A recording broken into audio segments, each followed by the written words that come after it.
जय हिंद एवरीवन, कैसे हो आप सभी। आई होप कि आप सभी बहुत अच्छे होंगे। मैं पवन आपका बहुत बहुत स्वागत करता हूं आज के इस नए क्लास में।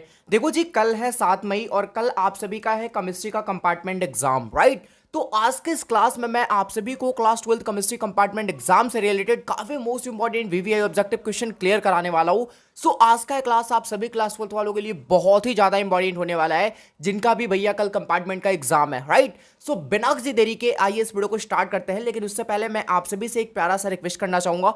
वो रिक्वेस्ट क्या है कि अगर आप सभी ने अभी तक इस वीडियो को लाइक नहीं करा, प्लीज वीडियो को लाइक कर दो एंड साथ में जाओगे सब्सक्राइब एंड बेल आइकन को प्रेस, ताकि सबके जो भी हेल्पफुल कंटेंट है वो सबसे पहले आप तक पहुंच सके। बाकी बिना किसी देरी के आइए इस वीडियो को स्टार्ट करते हैं। पहला क्वेश्चन है आप सभी के सामने कि सल्फाइड अयस्कों का सांद्रण प्राय निम्नलिखित में किस विधि के द्वारा किया जाता है। Sulphide ores are usually concentrated by which of the following method. आपके सामने ऑप्शन है फेन प्लवन विधि, कार्बन के द्वारा अवकरण, गुरुत्व या फिर जारन।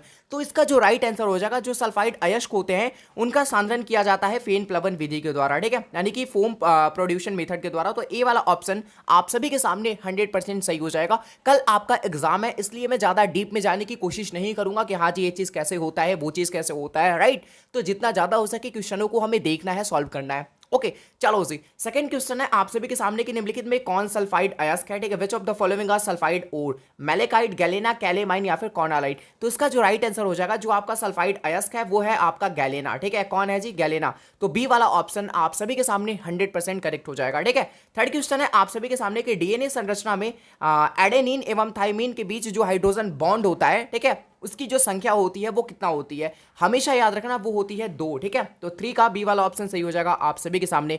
4 नंबर क्वेश्चन है आप सभी के सामने कि वैद्युत स्विचों का जो निर्माण होता है वो किसके द्वारा होता है। Electrical switch are manufacture in गिलपटल के द्वारा या फिर यूरिया फॉर्मल्डिहाइड रेजिन से या फिर पॉलीस्टाइन से या फिर बैकालाइट से। तो जो आपका इलेक्ट्रिक स्विच होता है, ठीक है, वो आपका मैन्युफैक्चर होता है किस चीज से? बैकेलाइट से, ठीक है। बैकेलाइट आपका क्या है? एक तरीके का आपका कंडेंशन पॉलीमर होता है, ठीक है, कंडेंशन पॉलीमर।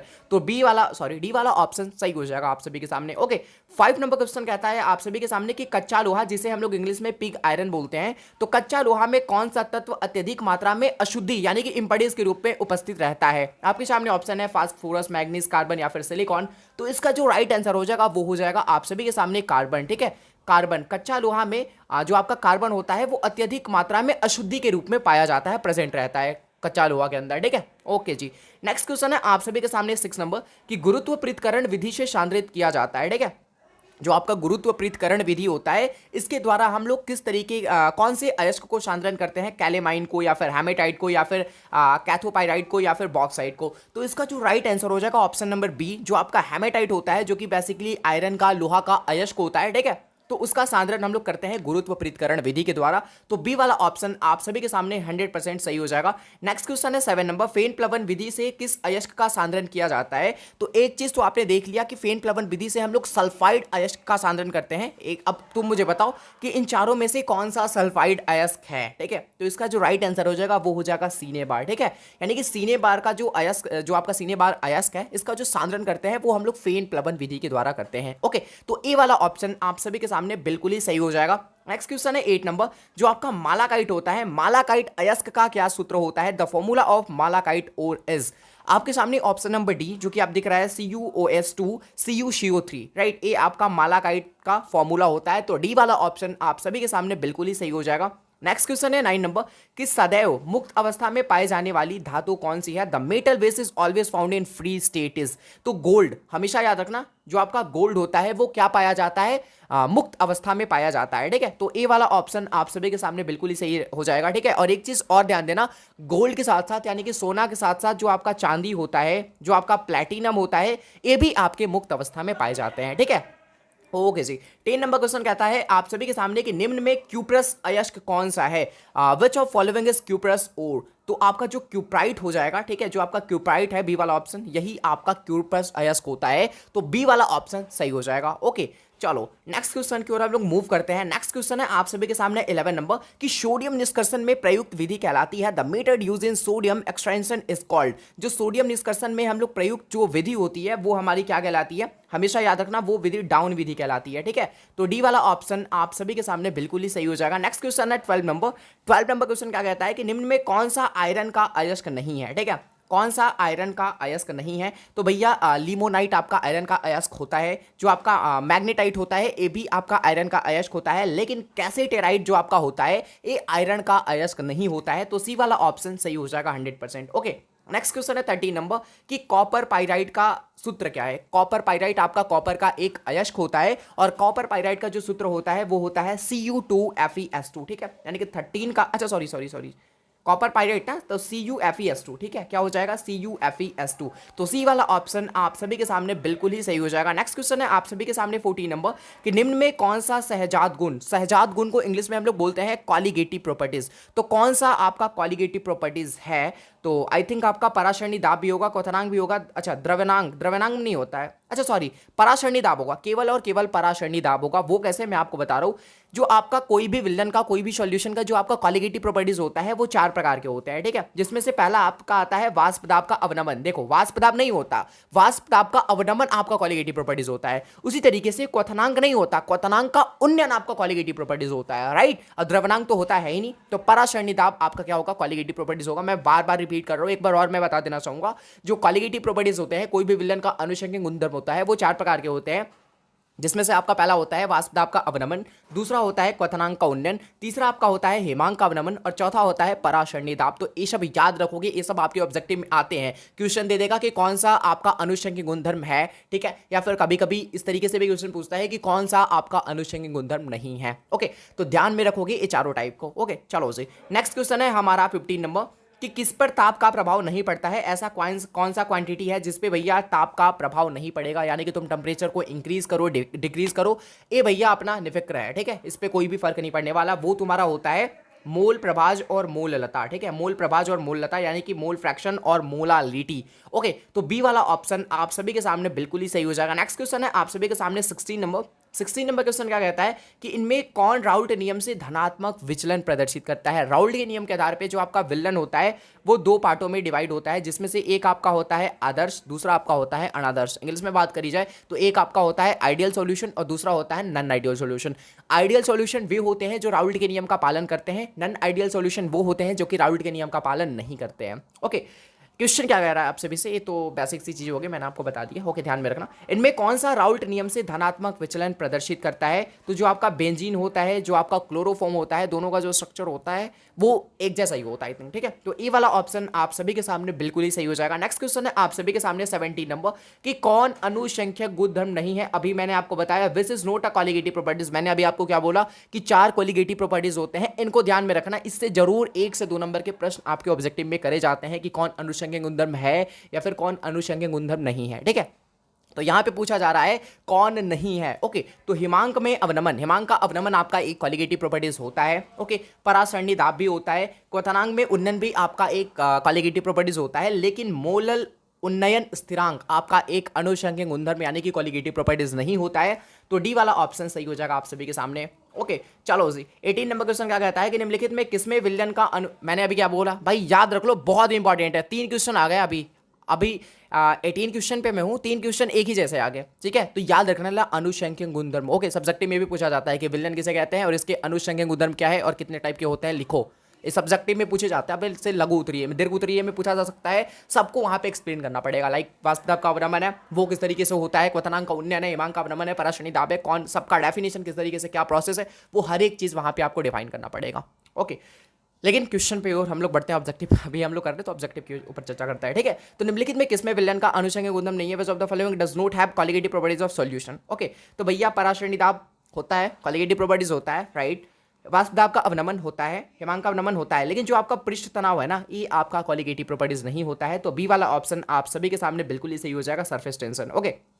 ओके जी, नेक्स्ट क्वेश्चन की ओर मैं मूव करना चाहूंगा, जो कि है आप सभी के सामने 19 नंबर के निम्न में कौन सा एक उभय थर्मी ऑक्साइड है, ठीक है। तो जो आपका जिंक ऑक्साइड होता है, ठीक है, जो आपका जिंक ऑक्साइड होता है ना, Zn जिंक, ओ लग गया ऑक्साइड। ओके, तो जो आपका जिंक ऑक्साइड होता है ये आपका एक उभय थर्मी ऑक्साइड होता है। तो डी वाला ऑप्शन आप सभी के सामने बिल्कुल ही करेक्ट हो जाएगा।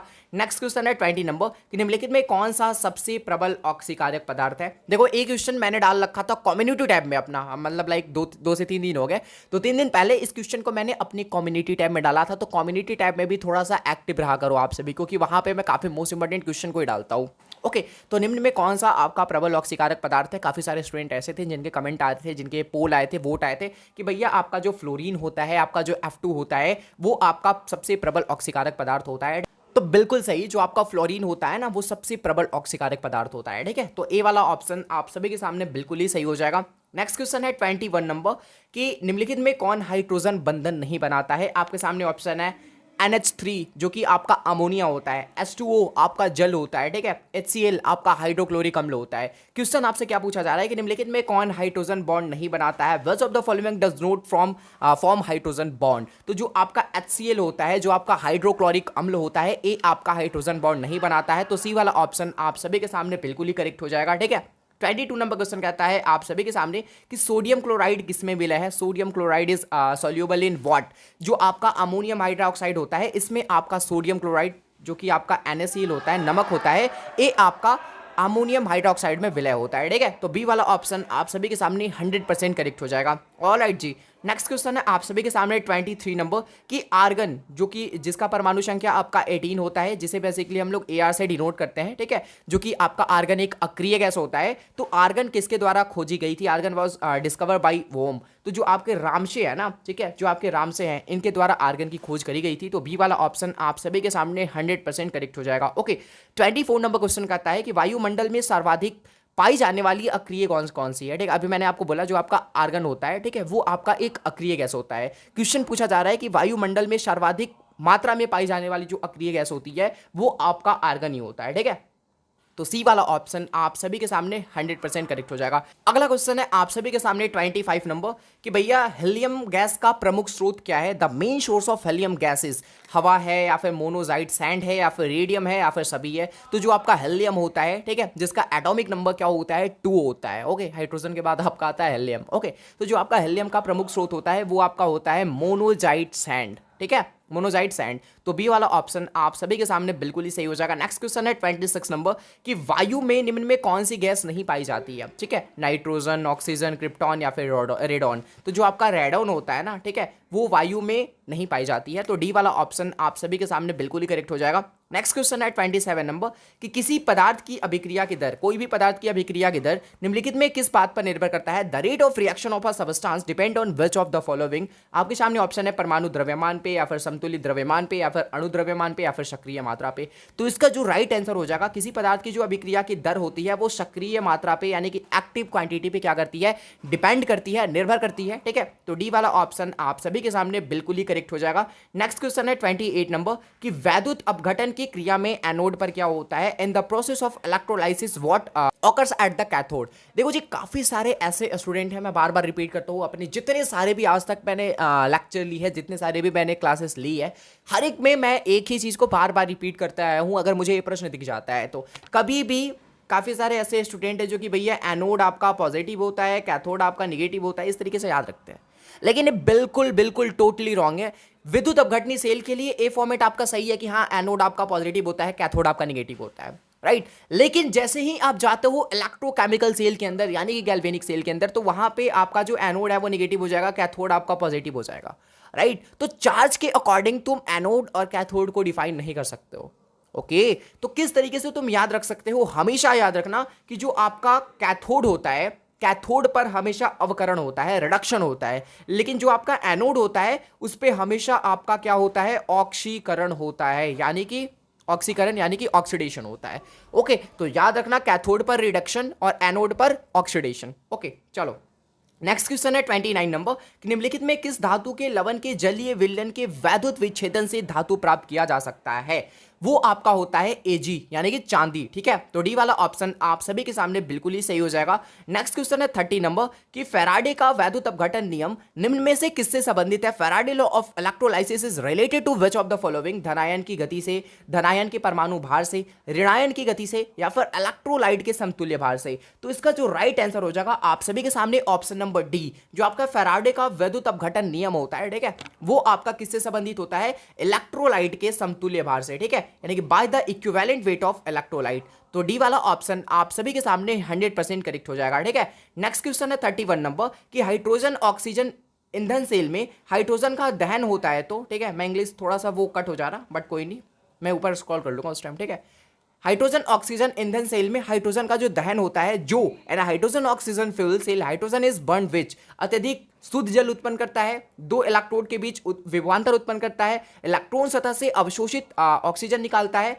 या फिर उष्मा उत्पन्न करता है। तो जो आपका हाइड्रोजन ऑक्सीजन ईंधन सेल होता है, जब उनका दहन किया जाता है तो भैया वो क्या करते हैं, हमेशा याद रखना, वो दो इलेक्ट्रोडों के बीच विभवांतर उत्पन्न करता है। ठीक है, इंग्लिश मीडियम वाले देख लो क्या करते हैं जी, produce potential difference between two electrode. तो बी वाला ऑप्शन आप सभी के सामने क्या हो जाएगा, 100% करेक्ट हो जाएगा। ठीक है, नेक्स्ट क्वेश्चन है 32 नंबर कि कैल्शियम एसीटेट और कैल्शियम फॉर्मेट के मिश्रण को गर्म करने पर क्या बनता है। It is form by heating a mixture of calcium acetate and calcium formate. क्या बनता है, मैथेनॉल बनता है, एथेनॉल बनता है, एसिटिक एसिड बनता है या फिर इथेनॉल बनता है। तो 32 का जो राइट आंसर हो जाएगा कि जब तुम कैल्शियम एसीटेट और कैल्शियम फॉर्मेट का जो मिश्रण होता है उसको जब तुम हीट प्रोवाइड करोगे तो तुम्हारा बनता है इथेनॉल। क्या बनता है, इथेनॉल बनता है। तो डी वाला ऑप्शन आप सभी के सामने बिल्कुल ही करेक्ट हो जाएगा। नेक्स्ट क्वेश्चन है 33 नंबर कि निम्नलिखित में कौन तृतीय संक्रमण श्रेणी का सदस्य नहीं है, which of following is not a member of the third transition series. तो जो आपका टाइटेनियम होता है वो तो होता है, वैंडियम भी होता है, कॉपर भी होता है, लेकिन जो आपका चांदी है ना, 33 का जो राइट आंसर हो जाएगा वो हो जाएगा ऑप्शन नंबर डी। जो आपका चांदी होता है वो तृतीय संक्रमण श्रेणी का मेंबर नहीं होता है। ओके, चलो जी 34 नंबर क्वेश्चन क्या कहता है कि ईथर में ऑक्सीजन परमाणु है। ठीक है, ईथर में ऑक्सीजन परमाणु है। The oxygen atom in ether is अत्यधिक क्रियाशील होता है या फिर तुलनात्मक रूप से अक्रिय होता है, सक्रिय होता है, विस्थापित योज्य होता है। तो इसका जो राइट आंसर हो जाएगा, ईथर में आपका ऑक्सीजन परमाणु क्या होता है, सक्रिय होता है, एक्टिव होता है। तो सी वाला ऑप्शन आप सभी के सामने बिल्कुल ही करेक्ट हो जाएगा। ठीक है, नेक्स्ट क्वेश्चन है 35 नंबर कि सोडियम एथॉक्साइड तथा ब्रोएथेन क्रिया करके देता है। ठीक है, सोडियम एथॉक्साइड तथा ब्रोमोएथेन क्रिया करके क्या देता है। ठीक है, मेथिल इथिल ईथर या फिर डाई मेथिल ईथर या फिर डाई एथिल ईथर या फिर प्रोपेन। तो 35 का जो राइट आंसर हो जाएगा ऑप्शन नंबर सी, यानी कि जो आपका सोडियम एथॉक्साइड होता है, ब्रोमाएथेन होता है, वो आपका डाई एथिल ईथर देता है। क्या देता है, डाई इथिल ईथर। तो सी वाला ऑप्शन आप सभी के सामने करेक्ट हो जाएगा। नेक्स्ट क्वेश्चन है जी 36 नंबर। 36 नंबर क्वेश्चन क्या कहता है कि निम्न यौगिकों में किसे ऑयल ऑफ विंटर ग्रीन कहा जाता है। Which of the following compound is called oil of winter green. क्या हम लोग फेनिल बेंजोएट को कहते हैं या फिर फेनिल सैलिसिलेट को कहते हैं या फिर फेनिल एसीटेट को कहते हैं या फिर मेथिल सैलिसिलेट को कहते हैं। तो जो आपका फेनिल सैलिसिलेट होता है, ठीक है, 36 का जो बी वाला ऑप्शन दिख रहा है मुझे, जो आपका फेनिल सैलिसिलेट होता है उसे हम लोग बोलते हैं oil of winter green. Okay, तो बी वाला ऑप्शन सही हो जाएगा आप सभी के सामने। 37 नंबर क्वेश्चन, 37 नंबर क्वेश्चन है कि निम्न यौगिकों में किस पर इलेक्ट्रॉन स्नेही द्वारा तुरंत आक्रमण होगा। विच of the following compound will be immediately attacked by an electrophile. तो जो आपका भैया फिनॉल होता है, ठीक है, फिनॉल का वैसे क्या होता है स्ट्रक्चर जी, बेंजीन रिंग के साथ, बेंजीन रिंग के साथ मैं सही से बना देता हूँ, बेंजीन रिंग के साथ आपका OH जुड़ा हुआ होता है, that is called phenol. Okay, तो फिनॉल पे क्या होता है कि फिनॉल पे इलेक्ट्रॉन स्नेही द्वारा क्या होता है, तुरंत आक्रमण होता है। ओके, तो सी वाला ऑप्शन आप सभी के सामने बिल्कुल ही करेक्ट हो जाएगा। नेक्स्ट क्वेश्चन है 38 नंबर कि भैया अधिकतम संख्या में सक्रिय हाइड्रोजन परमाणु उपस्थित है। Maximum number of active hydrogen atom are present in. ठीक है, एसिटिक अम्ल में, मेथेन में या फिर ग्लिसरॉल में या फिर मेथेनॉल में। तो जो आपके सबसे ज्यादा हाइड्रोजन परमाणु उपस्थित रहते हैं वो रहते हैं ग्लिसरॉल के अंदर। ठीक है, तो सी वाला ऑप्शन आप सभी के सामने बिल्कुल ही करेक्ट हो जाएगा। नेक्स्ट क्वेश्चन है 39 नंबर कि किस गैस का अवशोषण चारकोल के द्वारा सबसे अधिक होता है। आपके सामने ऑप्शन है अमोनिया। ठीक है, ऑप्शन नंबर बी, यानी कि जो आपका अमोनिया होता है, अमोनिया गैस का अवशोषण चारकोल के द्वारा सबसे अधिक होता है। तो 39 का बी वाला ऑप्शन बिल्कुल ही करेक्ट हो जाएगा। ठीक है, 40 नंबर क्वेश्चन है आप सभी के सामने कि किसी गैस के ठोस सतह पर अधिशोषण की मात्रा निर्भर करती है। The amount of absorption of a gas on a solid surface depend on gas के ताप पर, गैस के दाब पर, गैस की प्रवृत्ति पर या फिर उपयुक्त में सभी पे। तो इसका जो राइट आंसर हो जाएगा कि भैया कोई भी गैस का जो ठोस सतह पर अधिशोषण की जो मात्रा होती है वो निर्भर करती है गैस के ताप पर भी, गैस के दाब पर भी, गैस की प्रवृत्ति पर भी, यानी कि उपयुक्त में सभी पर। तो डी वाला ऑप्शन सही हो जाएगा आप सभी के सामने। ओके, नेक्स्ट क्वेश्चन है 41 नंबर कि किसके द्वारा दूध को कुछ समय के लिए सुरक्षित किया जा सकता है। By which milk can be preserve bye.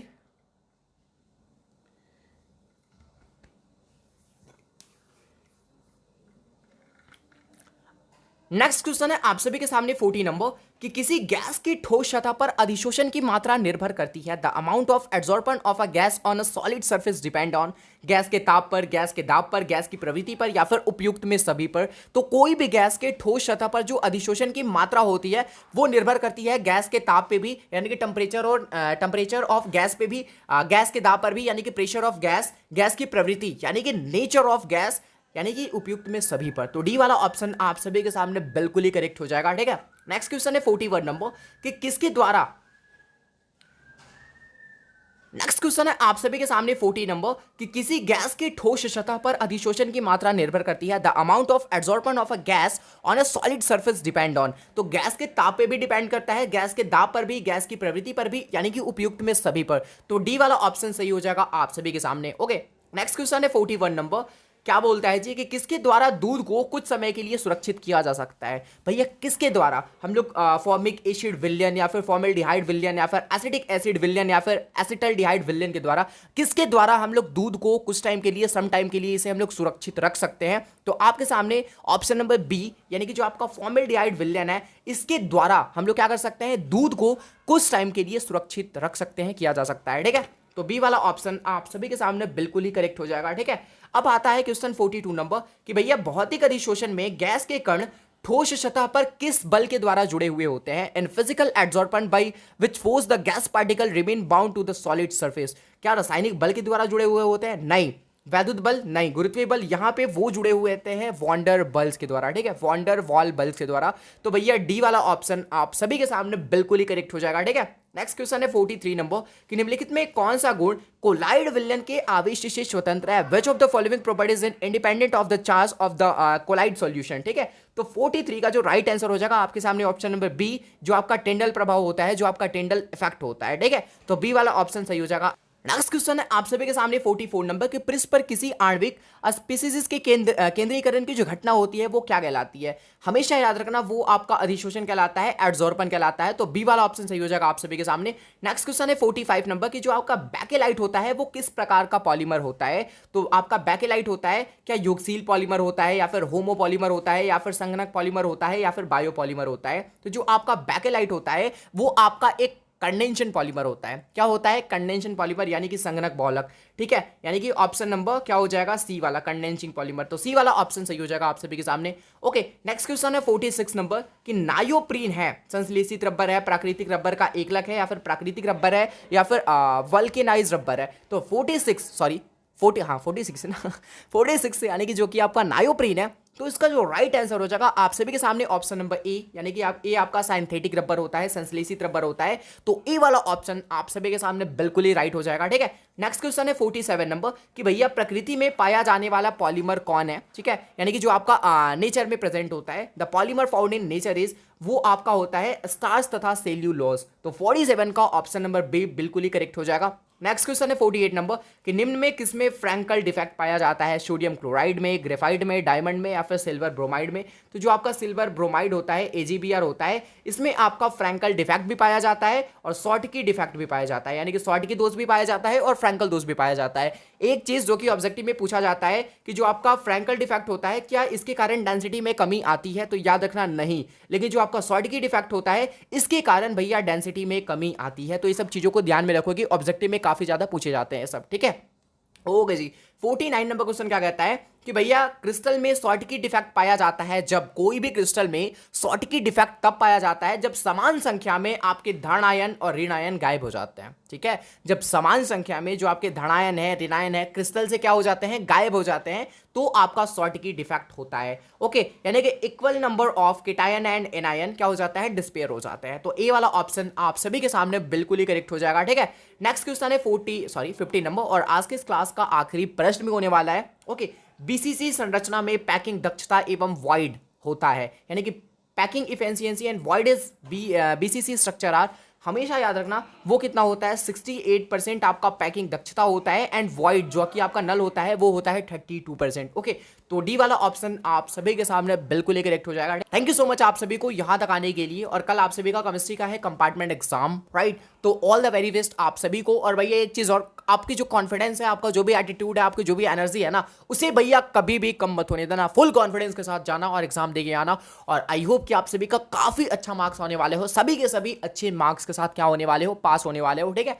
Please video को लाइक कर देना, दोस्तों में भी शेयर कर देना, साथ में सबको सब्सक्राइब एंड बेल आइकन को प्रेस, ताकि सबको जो भी हेल्पफुल कंटेंट है वो सबसे पहले आप तक पहुंच सके। एंड एक चीज और कि भैया कल सुबह 6 बजे या फिर 5 बजे के आसपास मैं ट्राई करूंगा कम से कम 100 से 150 ऑब्जेक्टिव मैं लेके आ रहा हूँ आप सभी के लिए। यानी कि कल आप सभी का क्या है, केमिस्ट्री का कंपार्टमेंट एग्जाम है, तो उसके लिए आई थिंक 100 ऑब्जेक्टिव हो सकते हैं, 150 ऑब्जेक्टिव या फिर मैक्सिमम 200 ऑब्जेक्टिव तक जा सकता है। सुबह में 5 बजे से 6 बजे तक वीडियो जो है वो प्राइमरी में स्टार्ट हो जाएगा, तो रेडी हो जाओ आप सभी और अभी से तैयारी मेरे को, मैं ज़्यादा टाइम आप सभी का नहीं लेना चाहूँगा। तो थैंक यू सो मच आप सभी को यहाँ तक आने के लिए, ठीक है। बाकी मिलते हैं जल्दी की नेक्स्ट वीडियो में, यानी कि सुबह में 6 बजे या फिर 5 बजे मैं मिलता हूँ आप सभी से। ओके, तब तक के लिए आप सभी को be positive and keep doing wish all the best. Thank you so much आप सभी को। जय हिंद एंड लव यू बच्चों।